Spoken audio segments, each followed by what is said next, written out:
Welcome to the Recovery Centered Podcast, the space for honest conversation about healing, hope, and the journey through mental health and addiction recovery.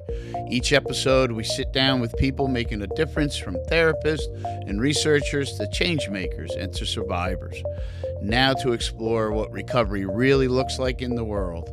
This podcast is produced in collaboration with Beachway Therapy Center. Hello, everybody. Welcome to another episode of the Recovery Center podcast. If you don't know by now, my name's Tim Roberto. I am your host, and I'm grateful to be the host and have such a platform to reach so many people that normally we couldn't reach. And I just say that as a 63-year-old guy. I couldn't be doing this 40 years ago. But the reach is just amazing, and I'm grateful, and I'm grateful our guest today, Alexa, agreed to come on, and it's wonderful to have you here.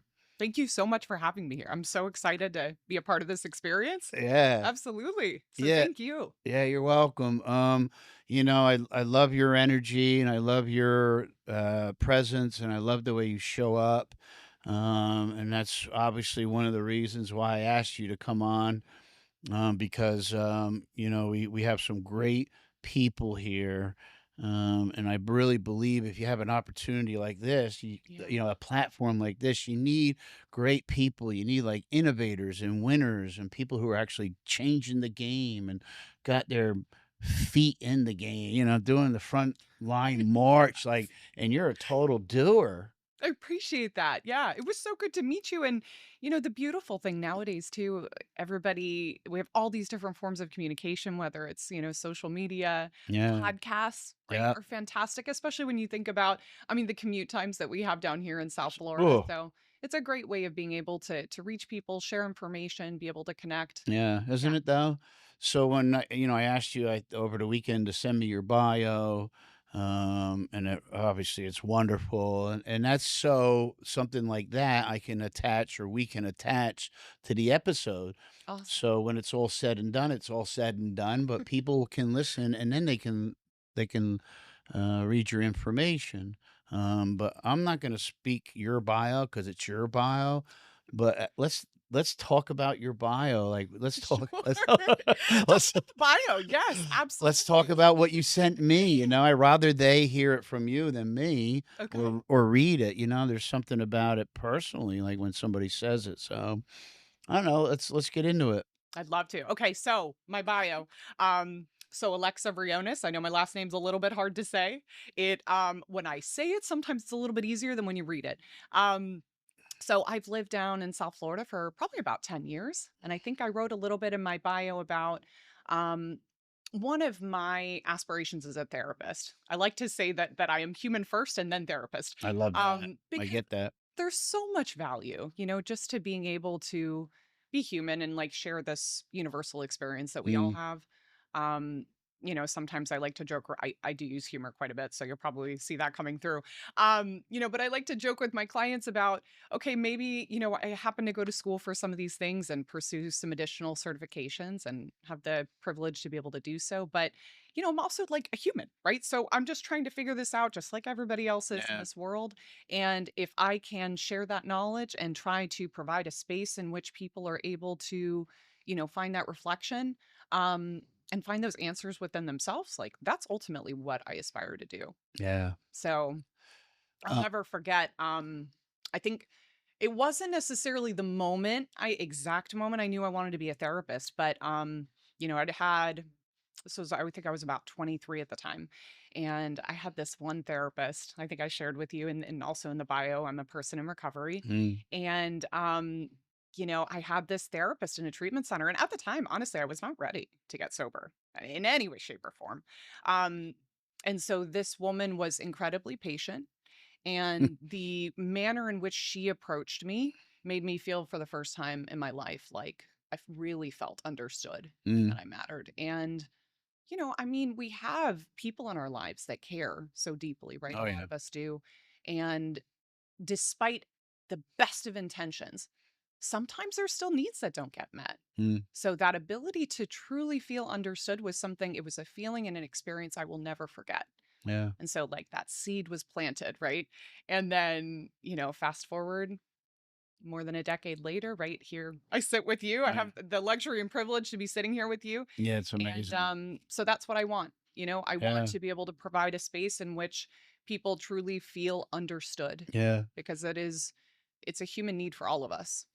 Do you think that's a common characteristic of somebody with mental health and addiction, like they were never heard or they're not understood or they feel like the lone wolf, or Possibly, absolutely. I mean, depends on the person. I know people always laugh when I give that response. yeah, I try to avoid generalizations and yeah, kind of that all or nothing type of thing that us alcoholics yeah, typically love.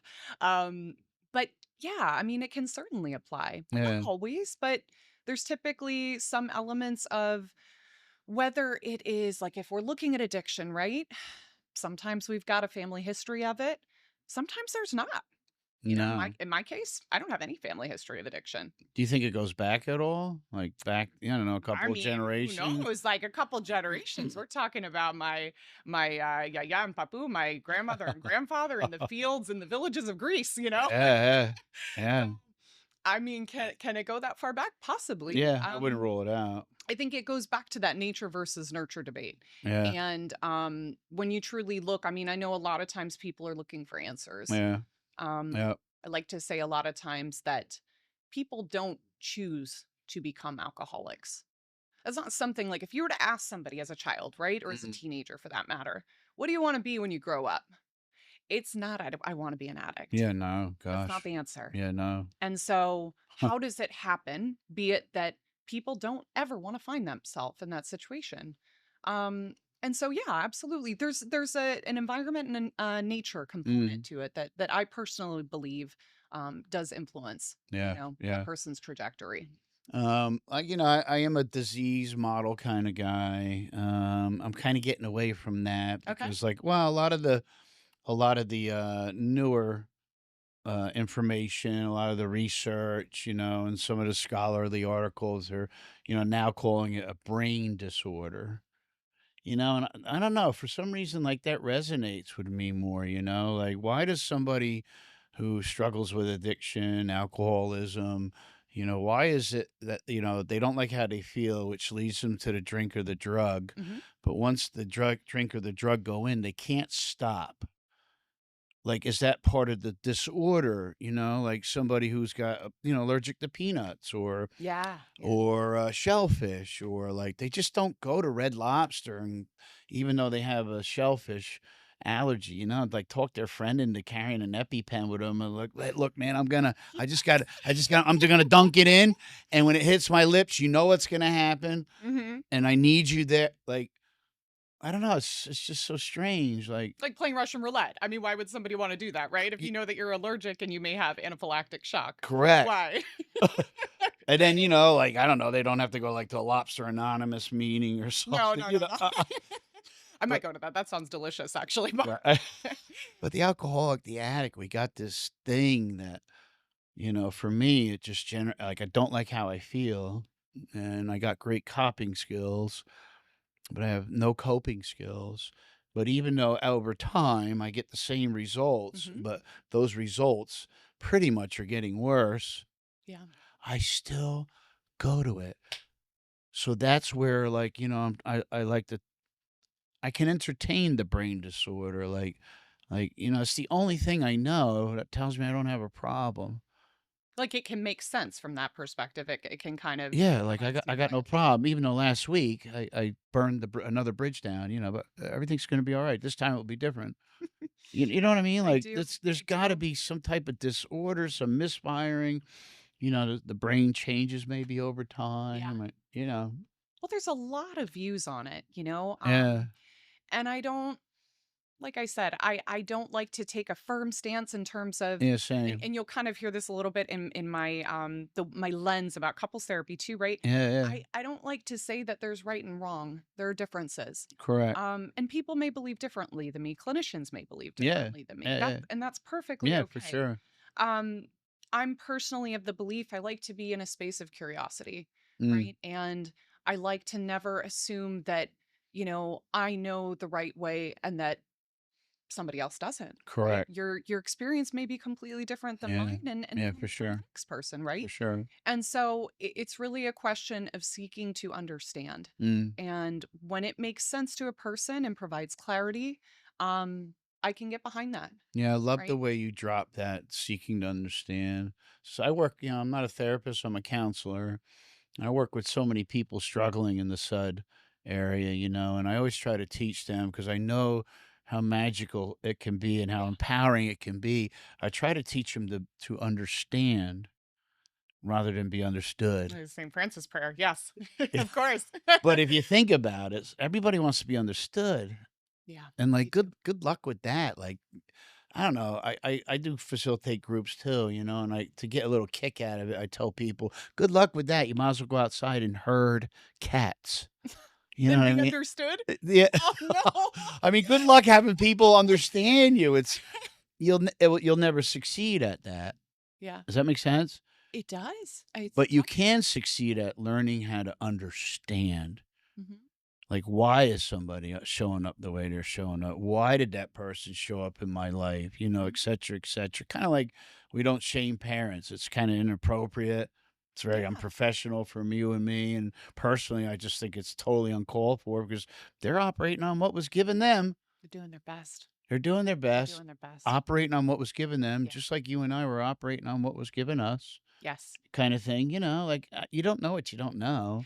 But that statement in and of itself, what you just said, right? That parents are doing their best, they're doing what they know. Mm, That is a statement of understanding. mm, And like I was saying, in the couples lens that I take, like there's different stages of it, right? And there's understanding and there is empathy, the ability to like understand something and say, that makes sense. yeah, Right. It makes so much sense that, my parents only knew what they knew. yeah. Right. Maybe one person was unable to be there, right? Because they had to work to be able to, support the family. Mm, It makes so much sense that there may have been a lack of time that was able to be spent yeah. together. So when you look at it in terms of seeking to understand, that's what creates the ability to create that bridge Mm. for then there to be empathy. Kinda get you out of that box, Mhm. right? That Yeah, all in or nothing box, it kind of, does. the black and white And in box. that, there's connection. Yeah, for That's the sure, thing. and I think that's the basics of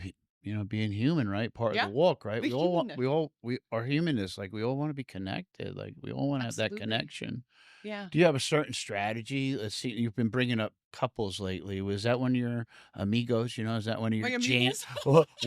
one of your jams, It like, is my jams. you Yes. like couples? Hence the bio, right? Hence the I bio. do. Yeah. Yeah, so it's been the coolest experience. I think as a therapist, one of the beauties of my line of work is you're not pigeonholed into any one particular area, right? And, when I first became a therapist, I mean, my heart and soul, right, Mm, was in addiction and substance abuse specifically.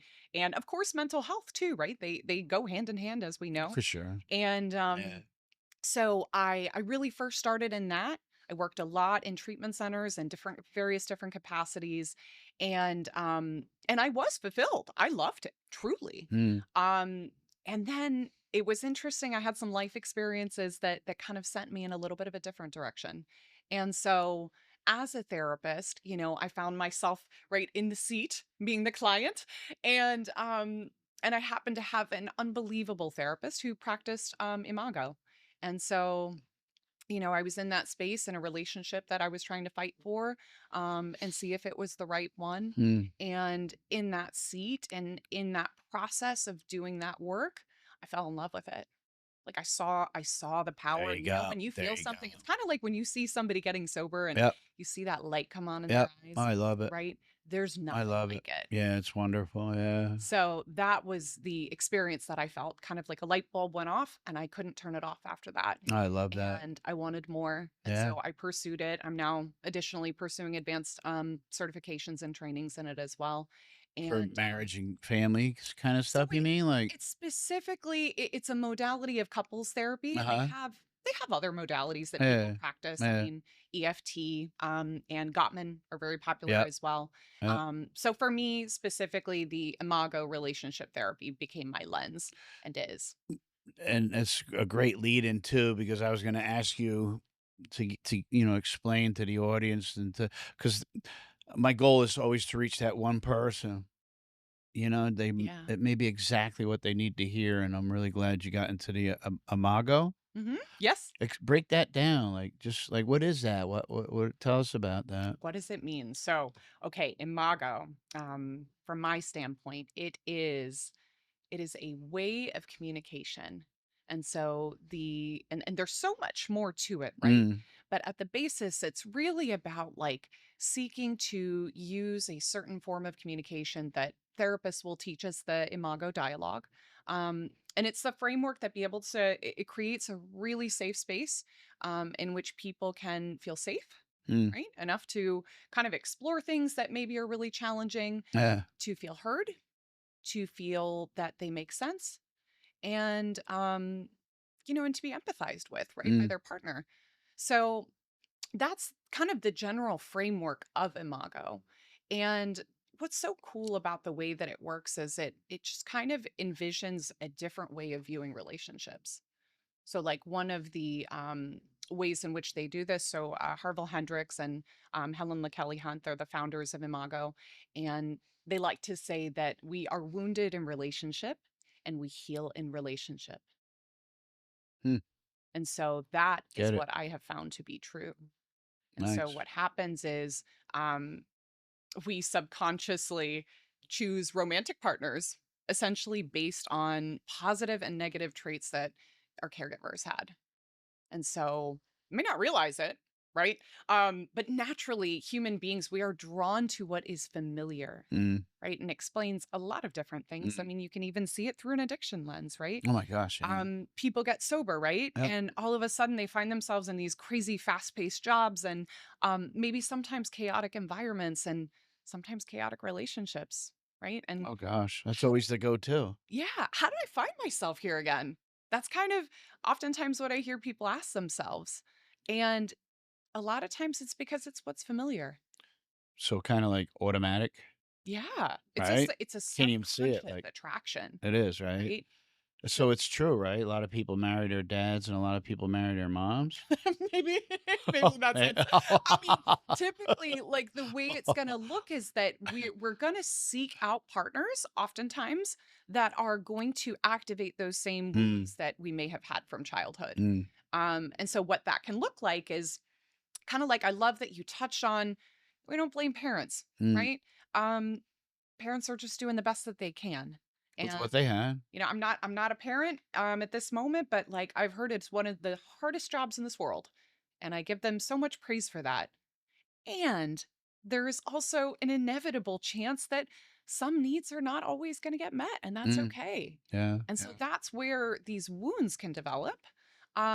And subconsciously, we are then oftentimes attracted to partners that are going to kind of like ignite those wounds, right? And that's going to kind of come to the forefront eventually in a relationship. Mm. It makes me think of the book, The Body Keeps Score, like, that Hmm. to me, like, that fascinates, like, when I hear wounds, I hear that, the body keeps Yeah. stores, but that's, like it just fascinates me so much, like, the creative intelligence is so deep, like, it's so,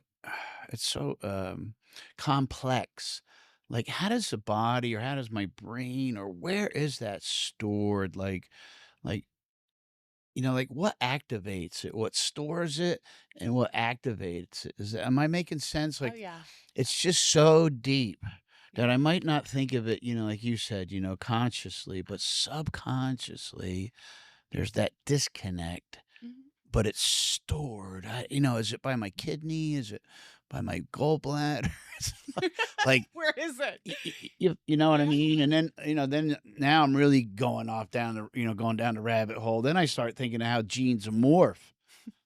They can morph, right? Through Mhm. trauma Yeah, yeah, experiences, the genetics, absolutely, yeah. right? Genetics. And then, but that gene happened in an unfortunate situation that morphed, I don't know, 2 generations ago. Uh-huh. But here I am carrying it now. And like you said, there, as far as you know, it didn't really run in the family, but here you are, or here I am, not liking how we feel. Yeah, yeah, it And makes we're so much doing sense. it's very intriguing to me, like, that's the stuff I kinda try to get into, and I try to get into that space, with people like you. Like I said, I still facilitate a couple groups a week, and everybody I encounter has worth, and the people I work with, they teach me more than they know. Uh-huh. But I also make sure I tell them that, because they're mental health, addicts, alkies, people in general, they got this creative intelligence too. And when you Oh, can yeah.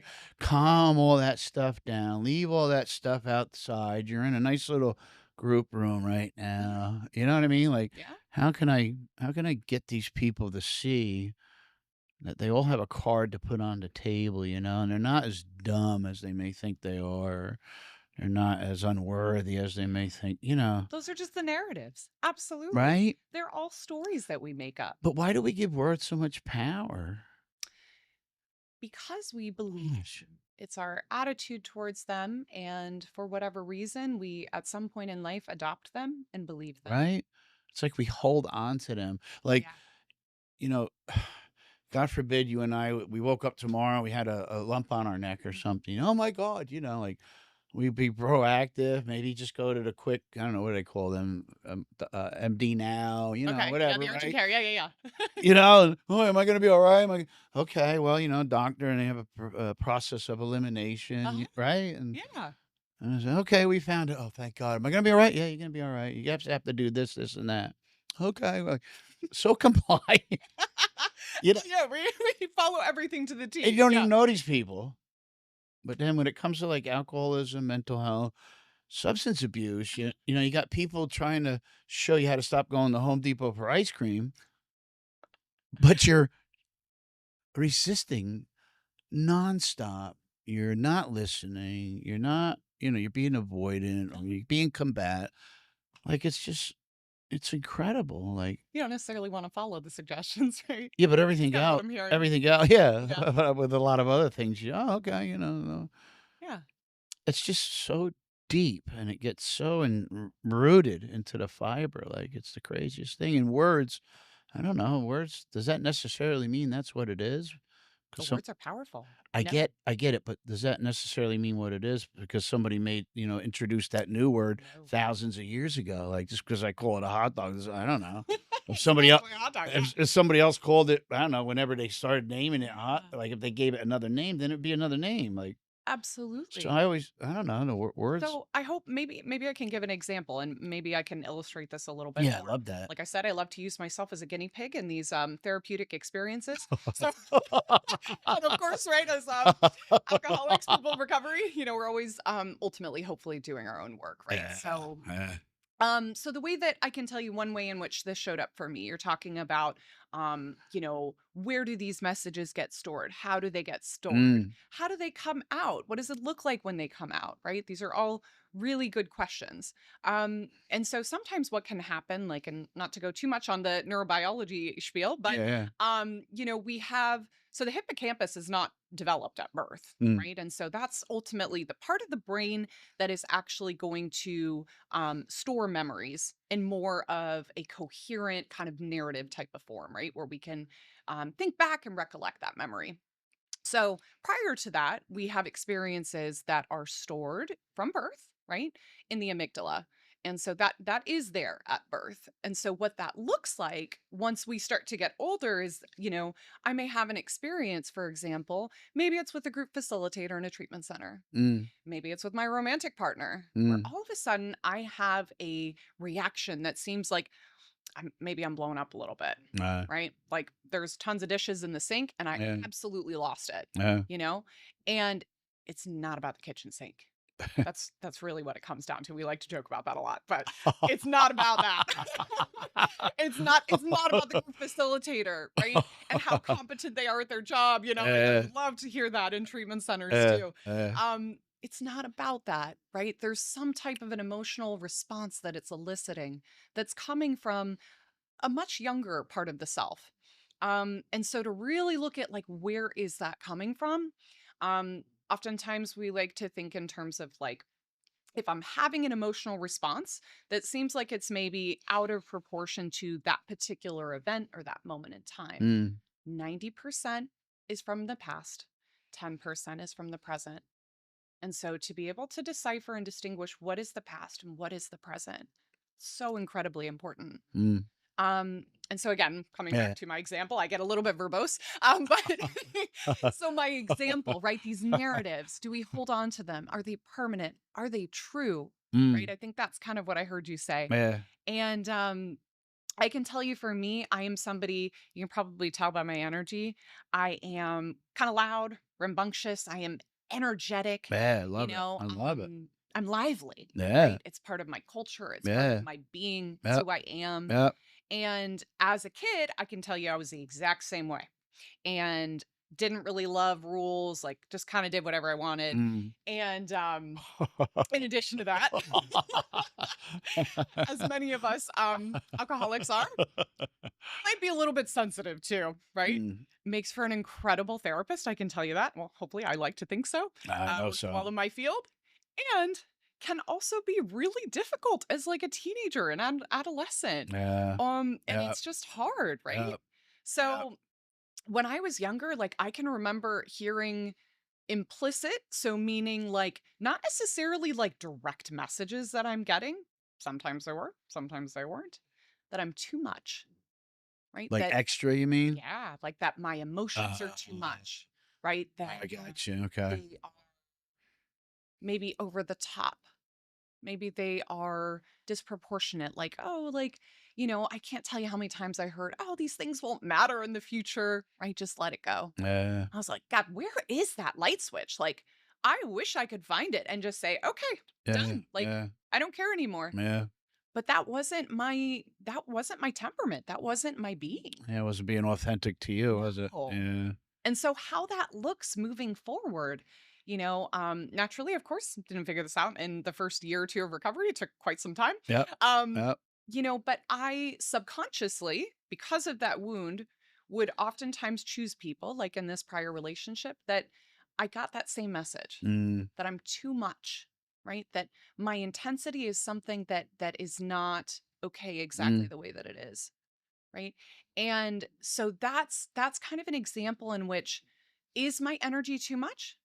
Depends on the person, right? I think that the intensity of a person and their way of being, for some people, it works perfectly, Yeah, for right? sure. For other people, it might come across as something that's just not quite the right fit. Yeah. But the energy in and of itself, it's not that there's something necessarily wrong with it. It's through the person and the other lens Yeah. Yeah. through which it's being perceived, Yeah. right? I could only imagine how many people wish they could be like you, to be honest with you. That's what I'm thinking I listening to you. appreciate that. Well, I think most, Sincerely. well, it's true. That's why I asked you to come here. I think we all want to be free, and I think we Yeah. all want to be happy, or joyous and free, and some people, like you said, you're not stuck anymore. You're not entertaining the word extra. Like, you're kind of like now and moved into the phase because all the personal work, Yeah. because it takes work, right? What you think of me is none of my business. Yeah. But and I'm not going to put my nose where it doesn't belong. And I think most people love an attribute like that. I bet you a lot of people say, "God, I wish I could be like that." Maybe. But they're still pimped out, with the stigma or Mhm. the labels, or maybe somebody saying to them, "Are you always gonna be? You always got to be so loud, or you Yeah. always have to be so happy." Like, I don't, Absolutely. And that is, I think, at the crux of a lot of people's struggles when they get sober. for sure. Who am I? I You feel know, so lost, what do I like? so What lost. is my identity? I'm so lost. Well, it's in him or her. Yeah. That's instant. Worth. We're South Florida, so I cannot give credit when credit's due to the beach or the gym. That's gosh, Yeah, it takes work, my friends. Everything takes work, and the only constant in life is change. it is. And I have people say to me all the time, like, I've always been like that, and it's like, okay, fine. If that's working for you, keep doing it. I don't know what to Mhm. tell you, but here you are. You're sitting in treatment, Yeah. kind of thing. Well, and that's, I think, a lot of times too, like I'm a big proponent of, each person has their own journey, right? 100%. I think especially when you're in a treatment setting, naturally, clinicians and staff, we're trying to like push the stages of change a little bit faster to try to help somebody, but Yeah. ultimately, I'll ask you this, Tim, right? Do you think that anybody could have pushed you towards getting sober before you were ready? No. Yeah. No, because for me, it all boiled down to fear, Yeah. and even though I knew what you were saying was probably right based on my history, Hmm. I don't know. It's just I used it 10 minutes ago. The word I just call it, addiction for me. It was like the ultimate pimp. You know what I mean? Like I was Yeah. just so pimped out, and like if you asked me when that question you just asked me, no, because I led a very fear based life, and a fear based life. All Tim kept doing was making fear based decisions, Hmm. and as long as Tim was making fear based decisions, Tim was only creating more fear. Absolutely. So talk about Keep like the feeding into it. ultimate scenario for being in the drain. That's all I heard for Yeah. till I was 44. That the sound, like some people put a seashell up to their ear and they hear the sea. Yeah. Yeah. In my life, you would get close enough to me, all you heard was It sounds like a whirlpool. oh my God. Lost at sea. Tim's still in the drain. But it took radical change, and it took people like that are in recovery Yeah. to show me how to stop going. I used it before, so stop showing me how to go to Home Depot for ice cream. Yeah. Because I went there all the time for ice cream. They never had it. So as the alcoholic I walk out of the store and I'd be pissed in the parking lot. And if I was pissed in the parking lot, I was drinking.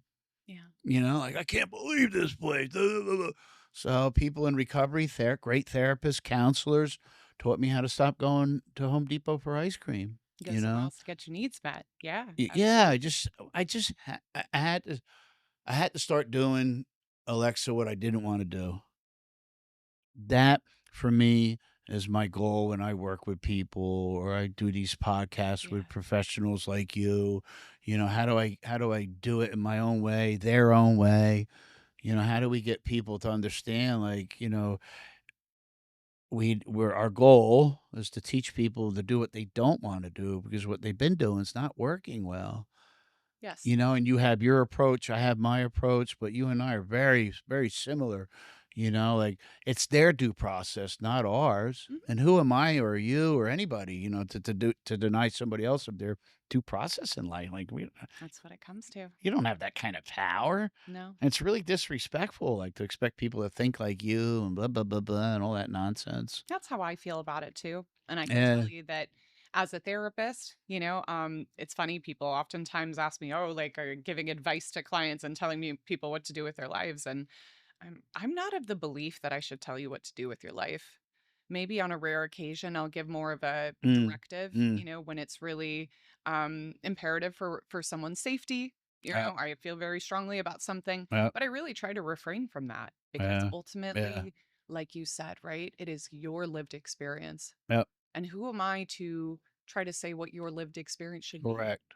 A lot of Correct. times people need to go through certain experiences to be able to get to where they ultimately want to Yeah. be. And we don't know what that looks like, Yeah. right? Yep. Yeah, I'm a big believer in the 12-step program, the 12-step model, very big believer. But I also get, I don't know about criticized, or maybe some people will be like, how can you say that? Because I'll be the first to tell out loud that I don't think AA works for everybody. Yeah, you're hitting a controversial hotspot. Yeah. Very confident. But at the same time, it's one of those quagmires, Hmm. At the same time, though, I do believe rarely have we seen a person fail who's thoroughly followed our path.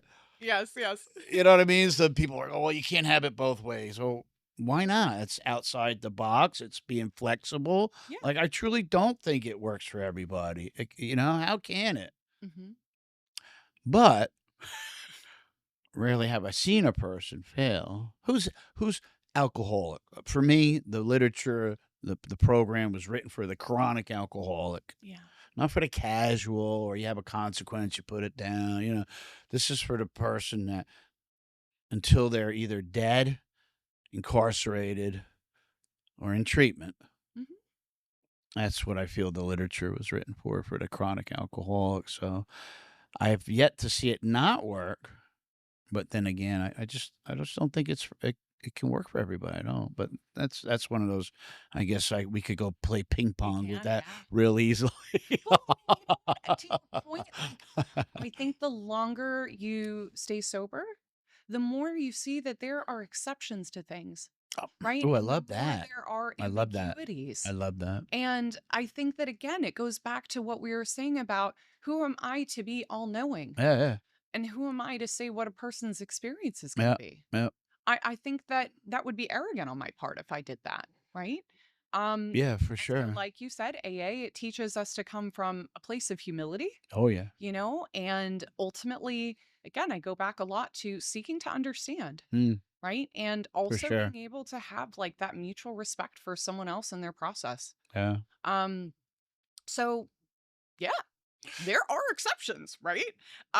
Is it something that is going to harm someone? Probably not. Mm, I mean, hopefully I'm yeah. not wrong about that, but Yeah. for the most part, like people can gain benefit, right, out of 12-step I think programs. it's amazing. Sure. Community, structure, right? Especially Support, all of it. especially when the sponsor understands that their job is to take people through the steps, Mhm. not be a therapist. Ah, yeah, yeah, the crossover. But that's my only job as a sponsor. Yeah. My job is to take you through the steps. If you ask me for my opinion, I'll share my experience. If I have Uh-huh. an experience with that you're asking me, if I don't, I'll say, well, that's a good question. I really don't have an experience with that, but I will hook you up with somebody who I think had that experience that might be able to tell you what they did for Yeah. that question you're asking me.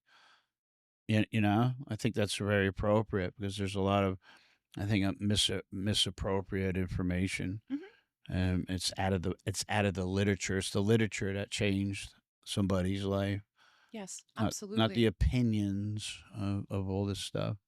Well, and like the book says too, I mean, there's 12 steps are outlined, Mm, right? There's a certain way of living, certain prescription for being able to get sober, and yeah, that's, what the big book sets yeah. forth.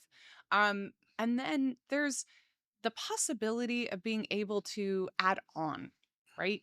And I think that's where people can you can take as much growth and, Mm, as you want really yeah. by pursuing other avenues, right? It could look like being able to do some work with a therapist. Oh, May yeah. look like Oh, I seeking love it. out like more specialized therapy, right? Depending on what it is that you're seeking. I It may love it. look like finding support groups, right? Specifically. Like, for example, if someone, maybe they've lost a spouse through active addiction, maybe it looks like a grief support group, Mm, right? And these are things that are not to supplant, a 12-step program in yeah, AA. yeah, yeah. They are in addition to as a way of bolstering that support for the Yeah, person. yeah, And in the beginning, you keep it super simple, like you talked about. We don't yeah, have to overcomplicate anything. Like you wake up sober the next day, it's good yeah. enough. It's a win. That's what I always tell people. A You're win. doing great. Yeah. Just give yourself lots of grace, lots of compassion. Like, Yeah. this is not the time to beat yourself up about what you did or didn't do yesterday. Yeah. And again, we talked a little bit about how there's different approaches to things, but Yeah. personally for me, I like to take a pretty compassionate approach when Yep. it comes to a question of, am I enough and did I do enough? Because the second you wake up sober the next day, you got a fresh start, Yeah. right? Yeah, for And sure. as long as I am not allowing shame to dictate how I am going to act moving forward, Mm, I have an ability to choose differently. yeah. Yeah, I And love that's what that. changes everything. Yeah, I like that, shame, with the way you put it like that, because shame's like a little bugger, you know what I Oh yeah. mean? It tells me I'm bad, and I've never met anybody that's bad, that's struggling in their Yeah. life or who they are, or they don't believe in themselves, or, what's so bad about that? You might have done some things that weren't very nice, Uh-huh. and, guilt, we can show you how to clean that up, but bad, I don't know, I don't like that word shame. I try to help people to get rid of that out of their It's tricky, oh yeah. right? Oh, big time. And one Yeah. one of the most interesting things that I learned, I know a lot of people, and myself included, I'm a big Brene Brown fan. Yeah. And she likes to differentiate between guilt versus shame, Oh right? yeah. Guilt, I did something bad, Yep. versus shame, I am bad, right? Mm. I am a person, my core is bad. Yeah. And another interesting thing I learned about guilt is that, in acceptance and commitment therapy, they use a lot of speak about values, right? Mm. And values as a compass and a way of being able to guide us in life towards fulfillment, contentment, right? And, so the experience of guilt is actually not necessarily a bad thing. So if I experience guilt about something, it's typically a feeling inside my gut or my body that's telling me that there's a behavior that I just engaged in or something just happened that doesn't align with my values. Mm. And it's a signal, it's a Mm. message, right? It's just something to take a look at. Like Yeah, I love all that. emotions are signals and they are trying to communicate something to Yeah. us. It's so well put. You're so clever. Oh, I appreciate that. I mean, I didn't come up with it, but so yeah, that but one's anonymous. I don't know who we deserve credit to. I'm sorry for whoever it is that yeah, but just that you retained it and you just you put it out there very well. Yeah, it was great. appreciate that. Yeah. Yeah. But that's going back to like that creative intelligence thing. Like Yeah. where is that? Like where does that come from? That should I have done that or should that's what I'm getting Yeah. at. I love, you know, we have the physical, yes, but I'm also into that spiritual realm, that soul, Yeah.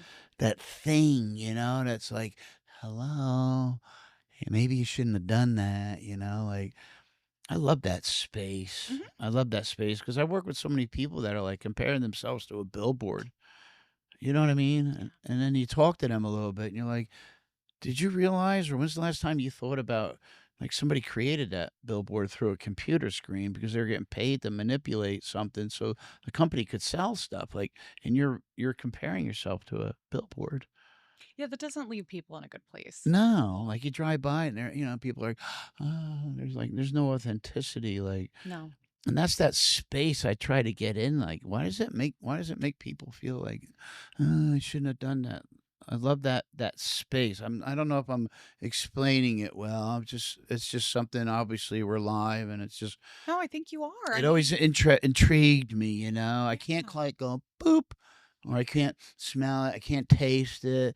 There's just that thing, man. If Yeah. I can find a way consistently how to tap into that. I think that's where all the magic is. It's like the secret sauce, It's a great place to start when right? someone is trying to figure out who am I. Yeah. Absolutely. Yeah. And values are an incredible way Yeah. of being able to discover who am I? What do I want? Mm. What makes me happy? Yeah. Right? Yeah. And it's different for every single Yeah, person it is. 'Cause every because a lot of times like addicts and alcoholics they'll say that maybe they're bored, that they don't feel contentment, all these different things. And how do we get from point A to point B? mm, You break it down, right, right? into small things. And Yeah. it doesn't I have love to that. look like a lot of times, I think even clinicians sometimes will come in and they'll say, what is your purpose? Right. And all of a sudden you'll feel these pangs of anxiety, even if people are not actually Yeah. telling you that. But that's a really big question. Yeah, it's huge. Right. And so when you break it down into smaller pieces Mm. It's more and you digestible, right? yeah. So, for example, and if I value something, it doesn't mean that maybe I'm doing that on a day-to-day basis. Mm. Like for example, like I really value spontaneity and adventure. Oh, I love that. I don't know if you can tell by talking to me. I'm a pretty type A person. Yeah. I am a planner. I like to joke with people like I'm organized, I'm detail oriented, I'm a planner, like I'm very type A, Yeah. right? And Uh, it's okay. Like I own it at this point. We're in that authenticity era, yeah, for right? real. And so just because I'm not engaging in it on a day-to-day basis doesn't mean it's not important to me. Yeah, I feel you. And so Yeah. that's really where people can start. What is it that's important to me? What do I enjoy? Mm. What matters to me? Yeah. And so Yeah. regardless of whether or not your life currently illustrates that, that's the compass. And that's oftentimes I think where people can start to embark on that Mm. journey to be able to figure out like who am I, right? Yeah, I'm glad you covered that. Like, you said you're type A and you're a planner, Yes. but, but, but you obviously you've mastered the skill. I don't know about you've changed your skill set. Like you know how to manage it better. Yes. And I Yes. think through managing it better, you stop, I think, I'm not going to speak for you, but I think you stop planning the outcome. Yes. I'm the Because that, guinea pig, remember? I told you I'm the guinea pig for myself and, yeah, for my work and yeah. things. But that's a We huge, do our own work. for Yes. real, right? Yes. But that's a common characteristic I find with a lot of people, whether you're got mental health addiction or not. Everybody's so many of us are planning. They're planning, but Mhm. they're also planning the outcome. And I always notice when people are planning the outcome, that means attachments come with that. If it's Yeah. not attachments, assumptions. If it's not assumptions, it's conclusions. If it's not it's something else Yeah. because you've already planned the outcome. And sometimes life, it's life. It's going to do what it wants to do. It is. And people really struggle with that. So they go into a state of depression or they get anxious or they go drink or they go use, Mhm. So I love the way you did that. And I wanted to make that a point. How do we help more people plan? Because we live in the world, you have to plan. Yeah. But how do we stop planning the outcome? And actually give myself some relief, like, okay, this is what I'm planning, but if it doesn't work out, then we'll take it when that day comes, instead of planning the outcome and then it doesn't happen the way you want it. And next thing you know, you're going off the You're rails. spiraling, yes. You're, you're going down the Yes. hole. How could Yes. you do that? Screw it. Go drink. I think absolutely. And that's the tricky part of it, right? Yeah. Like, we don't want to just, I mean, maybe some people do. I don't know. Those of us like myself, we don't want to go through life with no plans, right? Yeah, you got to plan, But sure. how do you allow for flexibility Yeah. in that? Yeah. Yeah. Yeah. And it's a really good question. Like, Right. flexibility is oftentimes a learned skill, Yeah. Yeah. Yeah, it for a is. lot of us. Yeah. And Certain so, discipline, right? yeah, Certain discipline. Yeah. definitely. Yeah. And it's something that you practice. Yeah. Like, a lot of times I hear from my clients, especially when I was working like in group therapy settings, they would say, "Oh, I know all the CBT, DBT, I know all the skills, right? Why isn't my life changing?" And I think, I don't like to speak in absolutes, Yeah. but Yeah. Yeah. sometimes, and a lot of times, it is the experiential and the experiential application of those skills. I love that. So when I am actually experiencing something like walking through anxiety, noticing it and acknowledging it and walking through it, when I am doing something differently, even when I am unsure of what the outcome will be, that is the experiential lesson Mm, that you can't teach from a book, correct. right? They are things that a person has to physiologically experience in their body Correct. to be able to understand truly what it means to them. Yep. That's my belief personally. You, That's how change can truly be implemented, and like we're saying, flexibility. yeah. That's how it happens. Yeah, I'm totally in line with that. I tell people all the time, it's in my space, unfortunately you experience some bad situations, and Yeah. it's altered the course of your life ever since. Well, then I also believe that if people can help you or teach you, if we as Mhm. professionals can teach somebody to have a different experience that's good for them, well, then they'll have that Yeah. experience Yeah. and it's just huge, like I can do it. Like you said, I never had a professor teach me heart. No, you N can't teach They heart. can't do it. That's the thing. You can't. Can't do No. it. Is there a common denominator or like a common characteristic you find in couples for those couples or that wife or that husband out there that may be listening, like, "Oh, that is us," or I don't know, like, is there common characteristics you see a lot of couples struggling with? Yeah. Really? So if I could put it in more of a general sense, because it without Yeah. getting into the weeds and the Yeah. issues, Yeah. conflict is growth trying to happen, excuse me. Conflict is growth trying to Conflict. happen. And so Gotcha. the point at which people will typically seek couples therapy is when they are in the stage of a relationship. I say that intentionally because there's a natural progression to relationships. And so it's incredibly normal for that conflict to be taking place, and actually that's where the growth occurs. And so that's really the point at which, like I was saying about those skills, like Mm, we call it mirroring, validation, mm, empathy. That's the dialogue structure. yeah, um, if we're able to create a space in which couples can seek to understand one another, yeah, be curious, be open, yeah, accept and even appreciate differences, in Yeah. another human being, Yeah. that is the foundation upon which you can really have a very connected and Mm, fulfilled relationship. nice. Yeah. It's good stuff. Yeah, real I can't even tell you. I don't know if you can see my eyes light up when I talk about it. yeah, yeah. I love it. Yeah, but, it's what makes you I mean, I don't know, it's just I think it's a great thing, that you're doing and Appreciate that. Thank you. yeah, because there's a lot of people that are struggling, just don't know what to do, and, Yeah. and if they could just have some help and guidance and, maybe change the conversation a little bit, maybe they can get back to why they first met, Exactly. and Yeah. it was when it was different, right? Like, Yeah. And yeah, it might look a little bit different, you know? I mean, at the end of the day, like I was alluding to the stages, right? yeah, Call that first stage. It's called romantic love. You know, mm. it's where people are falling for each other. And yes, you're doing all the little things, you know? Yeah, It's about how do I make this first person feel special? How do I show care mm, for this person?